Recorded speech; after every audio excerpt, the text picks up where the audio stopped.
લે આ તો એફસીએફએસ છે, ફર્સ્ટ કમ ફર્સ્ટ સર્વ, અને આ દાખલો નો આવડે તો શું આવડે તમને? સો ઓપરેટિંગ સિસ્ટમમાં 4 જ દાખલા છે, એમાંથી પહેલો દાખલો છે એફસીએફએસ. કાંઈ અઘરો નથી, તમને ભલે લાગતો હોય. સાવ ઇઝી વેમાં આજે સમજાવવાનો છું. સો આ છે એપિસોડ નંબર 13 ઓએસ સિરીઝનો. સો વિધાઉટ વેસ્ટિંગ ટાઈમ તો હું તમને અત્યારે સમજાવી દઉં કે એફસીએફએસ શું છે અને એનો દાખલો કઈ રીતે બહુ ઇઝી વેમાં સોલ્વ થાય છે. સો આપણી પાસે એવી ટ્રેક છે ને, આરામથી તમે દાખલો ગણી લેશો. ઓકે, તો હવે સમજીએ. સો ફર્સ્ટ કમ ફર્સ્ટ સર્વ. તો પ્રીવિયસ એપિસોડમાં મેં તમને સમજાવ્યું હતું કે જે પ્રોસેસ પહેલા આવે એને પહેલા સીપીયુ મળે અને એનું કામ પહેલા થશે. પછી જે પ્રોસેસ આવશે એને પછી સીપીયુ મળશે. એટલે કે ક્લાસવાળો એક્ઝામ્પલ કે 31 વિદ્યાર્થી છે, 30 જ ચોકલેટ છે ક્લાસમાં. જે વિદ્યાર્થી પહેલા ક્લાસમાં આવે એને પહેલા મળે, જે પછી આવે ને પછી મળે. સો 30 ચોકલેટ છે અને 31મો વિદ્યાર્થી આવે તો એને ચોકલેટ નહીં મળે. તો જે પહેલા આવે એને પહેલા ચોકલેટ મળશે. ઓકે, સો જોઈએ કે FCFS is the simplest CPU scheduling algorithm where the process that requests the CPU first is allocated it first. કે જે પહેલા આવશે એને પહેલા CPU આપવાનું છે એવું નક્કી કરવામાં આવશે એ પ્રોસેસ માટે. સો ઇન શોર્ટ, વહેલા તે પહેલા જે પહેલા આવશે એને પહેલા કામ કરવા મળશે. તો નીચે જોઈએ સિલેક્શન ક્રાઇટેરિયા શું છે. તો એક એક્ઝામ્પલથી સમજવાના છીએ આપણે કે P1 નામની પ્રોસેસ છે એ આવી 2:01 અને P2 નામની પ્રોસેસ છે 2 વાગે આવી. પહેલા કોણ આવ્યું? P2. તો P1 ભલે નામ હોય પણ પહેલા એને કામ નહીં મળે, કેમ કે એ 2 ને 1 આવી પ્રોસેસ. 2 વાગે કોણ આવ્યું? P2. તો P2 ને પહેલા કામ મળશે, P1 ને પછી કામ મળશે. સમજાઈ ગયું? હવે જોઈએ નીચે શું લખ્યું છે. Here P2 get serve first because P2 come 1 minute early than P1. એટલે કે P2 P1 કરતા 1 મિનિટ વહેલો આવ્યો. બીજું કાંઈ નહોતું. હવે જે સમજવાનું છે અહીંયા સમજજો. સો પહેલા જે તમે વસ્તુ જોવો છો અત્યારે, પહેલી બે વસ્તુ તો તમને દાખલામાં આપી જશે. શું? તો આ અરાઇવલ ટાઈમ છે અને ત્યારબાદ છે એનો બસ ટાઈમ. તો કયું? આ અરાઇવલ ટાઈમ અને આ બસ ટાઈમ. આ બે વસ્તુ તમને દાખલામાં આપી હશે તોય હું તમને સમજાવી દઉં છું શું છે. અરાઇવલ ટાઈમ કે પ્રોસેસ ક્યારે આવે છે ને એ એમાં લખ્યું હોય કે કયા ટાઈમે પ્રોસેસ આવશે. તો ત્યાંથી આપણે નક્કી કરી શકીએ કે કોણ પહેલા આવ્યું કોણ પછી આવ્યું. સો અહીંયા શું લખ્યું છે? અરાઇવલ ટાઈમ એટલે કે આગમન સમય આવે એનો time. The exact time a process enter the ready queue, કે પ્રોસેસ આ ટાઈમે અહીંયા આવી ગઈ છે એ જોવાનું કામ કરે. ત્યારબાદ છે બસ ટાઈમ એટલે કે એક્ઝિક્યુશન સમય. The total CPU time required by a process for it complete execution, કે આ પ્રોસેસ કામ કરવા માટે કેટલો સમય લેશે હજી આગળ. તો એ અહીંયા દેખાડે કે ભાઈ પહેલા તો એવી પણ કેટલો ટાઈમ લેશે આ કામ કરવા માટે એ બતાવશે. કમ્પ્લીશન ટાઈમ કે કેટલા ટાઈમમાં આ પ્રોસેસ કમ્પ્લીટ થશે. સો તમને એમ થતું હશે બસ ટાઈમ ને કમ્પ્લીટ ટાઈમ સેમ નહીં. બતાવું, થોડીક નિરાત રાખો.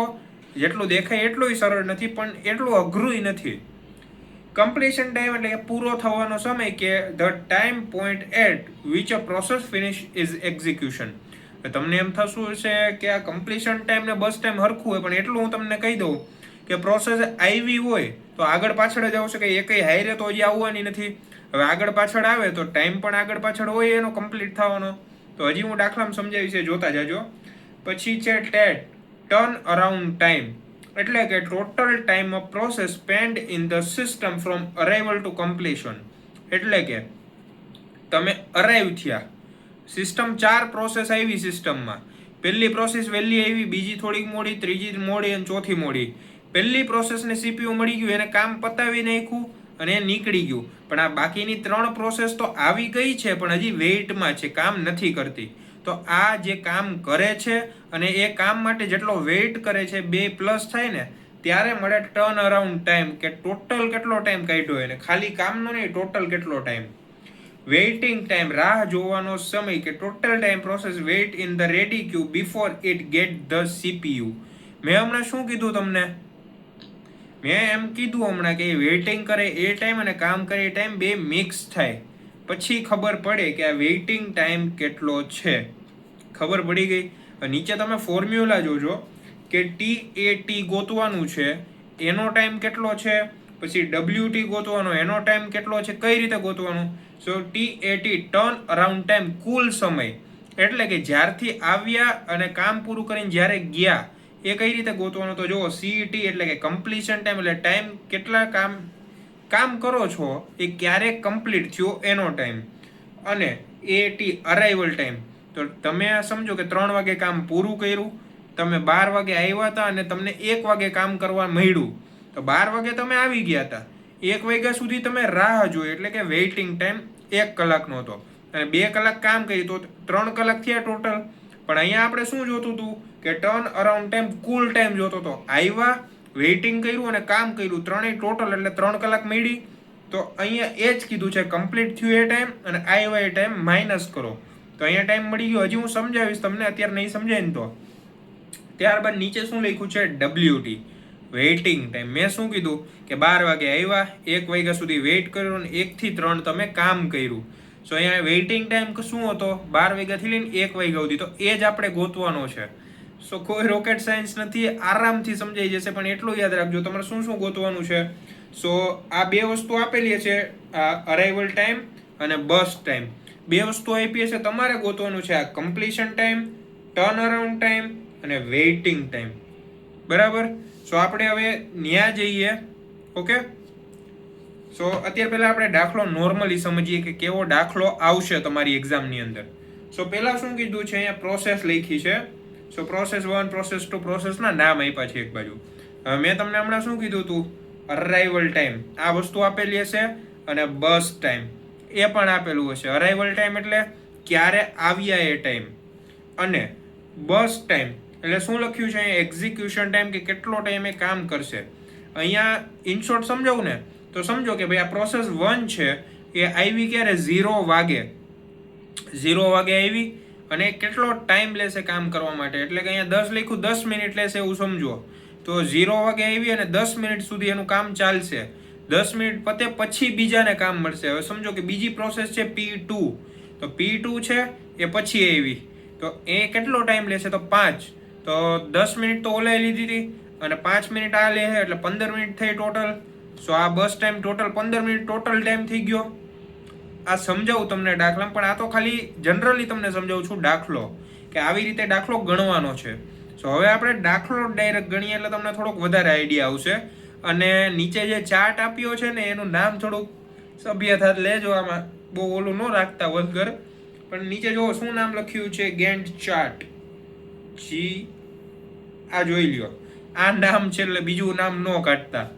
સો આ ચાર્ટ છે, આના ઉપરથી જ આખો દાખલો છે. આ દાખલો નહીં, ખાલી આગળના 3 દાખલા આવશે એ આના ઉપરથી છે, તો ધ્યાનથી સમજજો. તો દાખલો ચાલુ કરીએ આપણે, પણ એ પહેલા થોડીક રકમ લખી લઈએ. બરાબર. સો અહીંયા શું હતું પહેલા, તો પ્રોસેસના નામ હતા, તો પ્રોસેસ. સો હું અહીંયા પ્રોસેસના નામે લખી દઉં, કઈ કઈ હતી જોઈ લઈ. P1 થી P5, P1, P2, P3, P4, P5. સો 5 પ્રોસેસ હતી. ઓકે. ત્યારબાદ શું કીધું, અરાઇવલ ટાઈમ કેટલો છે એ આપણે જોઈએ. 3, 5, 6, 8, 0 નથી ગણવો આપણે. બરાબર. સો આ એનો ટાઈમ થઈ ગયો. કયો, તો અરાઇવલ ટાઈમ. એને હું લખું છું AT. એક્ઝામમાં તમે AT લખીને આવજો, બહુ લાંબુ ન લખતા, ટીચરને સમજાઈ જાય, એ ભણેલા છે એટલે. પછી છે બસ ટાઈમ, કેટલો ટાઈમ કમ્પ્લીટ થવા મળે છે, એટલે કે BT. શું, BT. તો અહીંયા હું લખું BT.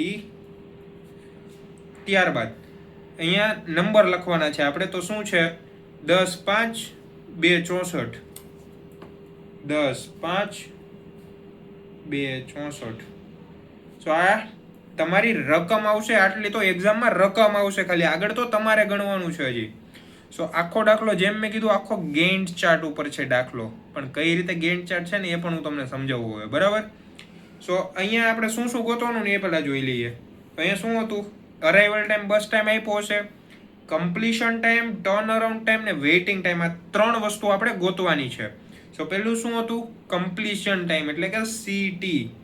તો આપણે CT ગોતીએ, પણ પહેલા બધાને નામ લખી લે એટલે થોડું સારું પડે ગણવામાં. CT પછી TAT, ટર્ન અરાઉન્ડ ટાઈમ. સો અહીંયા છે TAT, ટર્ન અરાઉન્ડ ટાઈમ. જગ્યા પૂરી થઈ ગઈ, પણ આપણે હમાડી લેવું થોડું. અને ત્યારબાદ છે વેઇટિંગ ટાઈમ, WT. આની રો કદાચ હું ન ગાડું ને તોય આમાં કાંઈ છે નહીં, આ ન ગણો ને તોય હાલે, પણ તોય આપણે ગાડી દઈએ, ખોટું ન લાગી જાય. હાલો ભાઈ. આ થઈ ગઈ રકમ. ઓકે, થોડું ઘણું સમજી લ્યો હવે. સો આ દાખલો છે તમારો. હવે પેલું શું કીધું હતું? Completion time. કમ્પ્લીશન ટાઈમ હતો એ કેટલો હતો એ સમજવા માટે તમારે પહેલા ગેન્ટ ચાર્ટ સમજવો પડશે. સો હું ગેન્ટ ચાર્ટ સમજાવી દઉં તમને. સો અહીંયા એમ કીધું છે અરાઇવલ ટાઈમ છે, અરાઇવલ ટાઈમ અને બસ ટાઈમ. એના ઉપરથી આપણે ગોતી શકીએ કે total time process spend in the system. તો આ કઈ રીતે ગોતવાનું હોય? તો એના માટે ગેન્ટ ચાર્ટ દોરીએ આપણે હવે. સો પહેલું શું છે? આપણે પ્રોસેસ 1 છે, ક્યારે આવી? 0 ઉપર. એટલે કેટલો ટાઈમ રહી? તો 10 માટે. તો આ રહ્યું નામ. એક મિનિટ, આ નામ છે એટલે ધ્યાનથી લખજો પરીક્ષામાં, બીજું કાંઈ ન લખીને આવતા. ચાર્ટ. ઓકે, સો હવે આ કઈ રીતે દોરવાનો છે? તો આવું ચોરસ દોરવાનું, અને ચાલુ એ ક્યાંથી થાય ને એ જોજો તમે. 0 થી જ ચાલુ થાય. ગમે એવો ચાર્ટ દોરશો 0 થી જ ચાલુ કરવાનો, બીજે ક્યાંયથી નહીં. તો પહેલા શું હતું? પ્રોસેસ 1. પણ ક્યાંથી આવી હતી એ? તો એ જોઈએ આપણે. સો અહીંયા પહેલામાં કઈ પ્રોસેસ પહેલા આવી ને એ જોવાનું. બેઝિક ટોપિકનું નામ શું છે? FCFS, ફર્સ્ટ કમ ફર્સ્ટ સર્વ. પહેલા કોણ આવ્યું ને એ આપણે જોઈએ. સો અરાઇવલ ટાઈમ એટલે કે ક્યારે આવ્યા એ ટાઈમ. અહીંયા લખ્યું હતું અરાઇવલ ટાઈમ જોવો પહેલા, આગમન સમય કે ક્યારે આવ્યા. સો 80. આમાં સૌથી ઓછો ટાઈમ કોનો મતલબમાં પહેલા આવ્યું હોય? તો અહીંયા કોનો છે? P1 નો જ છે, કેમ કે 0 જ આવી ગયું છે. પછી 3, પછી 5, પછી 6, પછી 8. તો એ રીતે આવ્યા હતા, પણ ટાઈમે આવી ગયા હતા મતલબમાં. તો પહેલા અહીંયા કોણ આવ્યું? P1. સો આપણે અહીંયા લખવાનું છે P1 ગેન્ટ ચાર્ટમાં. આપણે બનાવી લઈએ, હાલો ને. આ કેમ SGFમાં આવી ગયું? ઓકે, ચાલો હું અહીંયા ખાલી GT લખી દઉં છું, સમજી જાજો તમારી રીતે. સો અહીંયા 0 થી ચાલુ કર્યું હતું, અને P1 હતો એ ક્યારે આવ્યો? 0 એ આવ્યો હતો. તો 0 થી જ ચાલુ થઈ ગયું છે. કેટલો ટાઈમ કામ કરવાનું હતું? તો એ 10 મિનિટ કામ કરવાનું હતું. એ આપણે જોયું હશે. તો ફર્સ્ટ કમ ફર્સ્ટ સર્વ, કે જે પહેલા આવે એને કામ કરવા દો ને એને આખો ટાઈમ આપો. એવું નહીં કે આટલા ટાઈમ જ કામ કરવાનું. જેટલી મિનિટ જોતી એટલી મિનિટ આપો. તો એને કેટલી મિનિટ લીધી? 10 મિનિટ. કોને? તો P1. પહેલા કોણ હતું? P1. સો અહીંયા લખો P1, અને એને કેટલા મિનિટ જોતી હતી? તો 10 મિનિટ. ખાનું પાડીને એ નીચે લખો 10. તો 0 થી 10 મિનિટ P1 એ લીધી. ઓકે, સો અહીંયા 0 થી 10 સુધી P1 આવી ગયું. ત્યારબાદ આ તમારો ગેન્ટ ચાર્ટ યાદ રાખજો. ત્યારબાદ અહીંયા આપણે કમ્પ્લીશન ટાઈમમાં શું લખવાનું છે? સો અહીંયા આપણે 10 લખવું પડશે, કારણ કે 10 જ કમ્પ્લીટ થયું હતું એ. સો અહીંયા આવશે 10. હું લખી દઉં અહીંયા 10. હવે ત્યારબાદ કઈ પ્રોસેસ આવી હતી એ આપણે જોઈએ. તો 0 પછી આવ્યું હતું 3, બરાબર? 3 આવ્યું હતું ને એ કેટલી મિનિટ લે? 5 મિનિટ લે છે. સો ગેન્ટ ચાર્ટ ઉપર શું હતું એટલું સમજી લ્યો. તો 0 થી ચાલુ થયું હતું, 10 સુધી ગયું હતું. પ્રોસેસ 1 હતી પહેલા. સો હવે ત્યારબાદ કઈ પ્રોસેસ આવી હતી? P2. ક્યારે? 3 ઉપર. પણ નીચે તમે જુઓ 0 થી 10 સુધી તો ઓલરેડી લેવાઈ ગયું છે. તો 3 એની વચ્ચે આવે? તો હા, વચ્ચે આવે. તો 3 ને એની પછી ડાયરેક્ટ લઈ લ્યો. એટલે કે P2 અહીંયા આવશે. કેટલી મિનિટ લીધી હતી એને? 3 મિનિટ લીધી હતી, કે 5 મિનિટ? 5 મિનિટ લીધી હતી ને. સો આપણે જોઈ લઈએ, કન્ફ્યુઝન નો રહે. એટલે અહીંયા જુઓ 5 મિનિટ લખી છે બસ ટાઈમમાં. આ જુઓ, આ કેમ થોડું કાળું થઈ ગયા આમાં? આ જુઓ, આ દેખાય? 5 મિનિટ લીધી હતી એને. સો એ પ્રમાણે આપણે જો જોવા જઈએ તો કાંઈ નહીં, પાછું દૂર નાખીએ. 0, અહીંયા 10, P1, P2. સો એ P2 હતું એ આવ્યું હતું 3, પણ અહીંયા 0 થી 10 ની વચ્ચે 3 આવે એટલે ડાયરેક્ટ એને પછી લઈ લ્યો. અને અહીંયા બોક્સ પાડી. હવે કેટલા મિનિટ કીધી એને? 5 મિનિટ. 5 મિનિટ કીધી ને. સો અહીંયા આવશે 15. કેમ? કારણ કે 10 અને 5 15 થાય. ઓકે, સો આનો કમ્પ્લીશન ટાઈમ કેટલો આવ્યો? 15. તો અહીંયા આપણે લખીએ 15. ક્યાં ગયું ભાઈ? સાંભળે. સો અહીંયા હું લખું 15. ત્યારબાદ P3. પણ અરાઇવલ ટાઈમમાં જોજો, ડાયરેક્ટ પ્રોસેસ નો જોતા. અરાઇવલ ટાઈમમાં 0 આવી ગયો, ત્યારબાદ 3 આવ્યો, ત્યારબાદ 5 આવ્યો. હવે 5 પહેલા જુઓ કોઈ છે? 4 છે કે નથી? તો હવે 5 આવ્યો એટલે કે P3 આવ્યો ગેન્ટ ચાર્ટ ઉપર. સો અહીંયા P3 આવ્યો એ કેટલા મિનિટ લે છે? તો અહીંયા 2 મિનિટ લે છે. કેટલી? 2 મિનિટ. સો અહીંયા આપણે ગેન્ટ ચાર્ટ ઉપર લખીએ કે 0 થી 10 સુધી, તો અહીંયા હતું P1, પછી P2 કેટલા સુધી હતું તો 15 સુધી, કારણ કે 5 મિનિટ લેતું હતું. ત્યારબાદ કઈ આવશે, સો અહીંયા આવશે P3, એ કેટલા મિનિટ લે છે 2 મિનિટ લેતું હતું. સો અહીંયા 15 ને 2 17. પણ અહીંયા તમને એમ થતું હોય છે મેં P3 કેમ આમ કર્યું 15 પછી લીધું, એનો અરાઇવલ ટાઈમ તો કંઈક 5 જેવો હતો ને. સો અહીંયા 5 છે એ નીચે તમે જુઓ 0 થી 10, 10 થી 15, 15 થી 17 છે, ત્યાં તો 5 નહીં આવે, 5 તો ગમે એકની વચ્ચે જ આવશે. તો તમે લાસ્ટમાં લઈ લ્યો આને. ઓકે, સો અહીંયા 15 ને પછી 2 પ્લસ થયા એટલે 17 થયા. સો અહીંયા કમ્પ્લીશન ટાઈમ આવશે 17નો.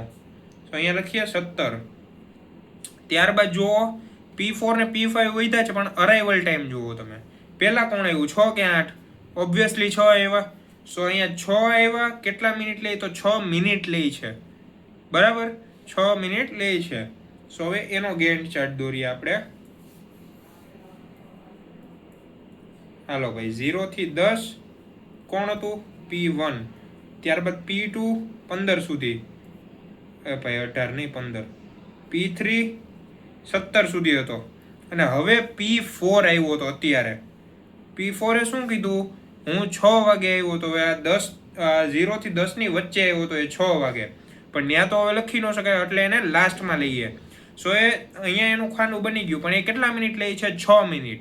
તો 17 મિનિટ થઈ હતી પહેલા, હવે 6 મિનિટ એડ કરો, કેટલી થાય 17 અને 6, તો હું અહીંયા 23 લઈ લઉં. ચાલો, સો 23 મિનિટ થઈ ગઈ P4 ને, બરાબર. ટોટલ કમ્પ્લીશન ટાઈમ 23 મિનિટનો થયો એનો. સો અહીંયા આપણે લખવાનું છે 23. કેમ આમ થાય, હાલો 23. અને લાસ્ટમાં કાંઈ નથી આવડતું, તો અહીંયા 4 છે, 4 મિનિટ લેવાનું છે, અને વૈધું કોણ આ છેલ્લું, તો 23માં 4 ઉમેરી દો, કેટલા થયા 27. તો અહીંયા 27. આ ખબર પડી ગઈ. આ કમ્પ્લીશન ટાઈમ ક્યાંથી લેવાનો, ગેન્ટ ચાર્ટ દોરો ને એના ઉપરથી આ કમ્પ્લીશન ટાઈમ આવશે. ઓકે, અને હવે શું કીધું છે TAT, ટર્ન અરાઉન્ડ ટાઈમ. સો અહીંયા ટર્ન અરાઉન્ડ ટાઈમ કેવી રીતે ગોતવાનો, CT minus AT, completion time એટલે કે કામ પૂરું થયું ત્યારથી ક્યારે આવ્યા હતા એ ટાઈમ કાઢો. તો અહીંયા શું છે જોઈએ. સો અહીંયા આપણે કમ્પ્લીશન ટાઈમ લીધો 10 મિનિટ, પ્રોસેસ A, તો 10 મિનિટનો કમ્પ્લીશન ટાઈમ છે, માર્કર કરી દઉં, 10 મિનિટ કમ્પ્લીશન ટાઈમ, અને આવ્યો ડાયરેક્ટ પહેલા જ આવ્યો હતો, તો એને કેટલા ટાઈમમાં પહોંચ્યું, એને 10 જ મિનિટ જોઈ ગયા. આવ્યો ત્યારથી કામ પતાવ્યું 10 જ મિનિટ જોઈ, વધારે નહીં, કારણ કે એને વેઇટ નથી કર્યો, પહેલા આવ્યો, પહેલા કામ પતાવ્યું વયો ગયો. ત્યારબાદ P2માં જોઈએ તો 15 મિનિટ એને ટોટલ થઈ, કામ એ કર્યું ને એમાં વેઇટિંગ એ કર્યું. 15 મિનિટ એને ટોટલ જોઈએ, એમાંથી એને આવ્યો 3 વાગે, અને 15 મિનિટ સુધી એને ટોટલ કામ પતાવ્યું. 15માંથી 3 માઇનસ કરો તો 12. ત્યારબાદ એ પ્રોસેસ 3 છે, એ 5 વાગે આવી પ્રોસેસ, એને 17 વાગ્યા સુધી કામ કર્યું, 17 મિનિટ સુધી કામ કર્યું. 17માંથી 5 કાઢી નાખો, કેટલા થયા 12.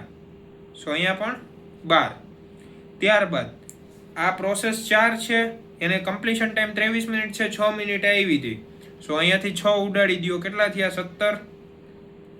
ત્યારબાદ P5 લાસ્ટ છે, 27 કામ પૂરું થયું એનું, અને 8 વાગે આવ્યું હતું, કેટલા વધ્યા હવે તો 19. આ ખબર પડી ગઈ. હવે આમાં કાંઈ નથી, આ WT છે લાસ્ટ, કાંઈ લાંબુ સમજવાની જરૂર નથી, એટલું સમજો કે વેઇટિંગ ટાઈમ કેટલો હતો, ટર્ન અરાઉન્ડ ટાઈમ ને બસ ટાઈમ, કે ટોટલ ટાઈમ કેટલો થયો અને એને કામ કરવામાં ટાઈમ કેટલો થયો એ જોવાનું. તો હવે જુઓ, ટર્ન અરાઉન્ડ ટાઈમ છે, સો એ આપણે અહીંયા લેવાનું છે પહેલાં કે turn around time, total time કેટલો થયો, ટર્ન અરાઉન્ડ ટાઈમ, અને BT કે કામ કરવામાં ટાઈમ કેટલો થયો. ખબર પડી? તો હવે હું તમને અહીંયા સ્ક્વેર કરી દઉં છું એટલે તમને ખબર પડે કયું કયું લેવાનું છે. આ ટર્ન અરાઉન્ડ ટાઈમ અને આ બસ ટાઈમ, આ દેખાય અહીંયા કે ટોટલ ટાઈમમાંથી કામ કર્યું એટલો ટાઈમ માઇનસ કરો એટલે વેઇટ કેટલો ટાઈમ કર્યું ને ખબર પડે. સો અહીંયા 10માંથી 10 કાઢી એટલે આને 0 મિનિટ વેઇટ કર્યું. 12માંથી કેટલા કાઢવાના, 5 કાઢવાના છે. તો 12માંથી 5 કાઢો એટલે અહીંયા 7 મિનિટ થઈ. થોડુંક ડાર્ક કરી દો એટલે દેખાય. અહીંયા 0, અહીંયા 7 મિનિટ. પછી 12માંથી 2 કાઢો એટલે અહીંયા 10. ત્યારબાદ 17માંથી 6 કાઢો એટલે અહીંયા 11. જગ્યા નથી એટલે થોડુંક તમે જોઈ લેજો તમારી રીતે. અને લાસ્ટમાં છે 19માંથી 4 કાઢવાના એટલે કે 15. આ જો હાવ નીચે લખ્યું 15. સો આ તમારો દાખલો હતો, કાંઈ નહોતું, કાંઈ લાગ્યું તમને અઘરું, ખાલી ઓલું ગેન્ટ ચાર્ટ થોડુંક ધ્યાનથી જોવાનું હતું તમારે, બાકી કાંઈ નહોતું આમાં. આટલો ઇઝી દાખલો ન થાય.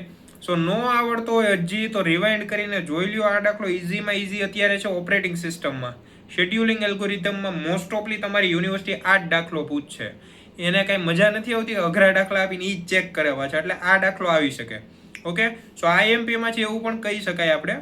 સો આઈ હોપ કે તમને વિડીયો સમજાઈ ગયો હશે. ને વિડીયોમાં જો તમને મજા આવી હોય તો વિડીયોને લાઇક કરો, ચેનલને સબસ્ક્રાઇબ કરો અને આ વિડીયોને તમારા બધા મિત્રો સુધી શેર કરો, જેથી તેમને પણ આ વિડીયો હેલ્પફુલ બની રહે. તો મળીએ નેક્સ્ટ વિડીયોમાં.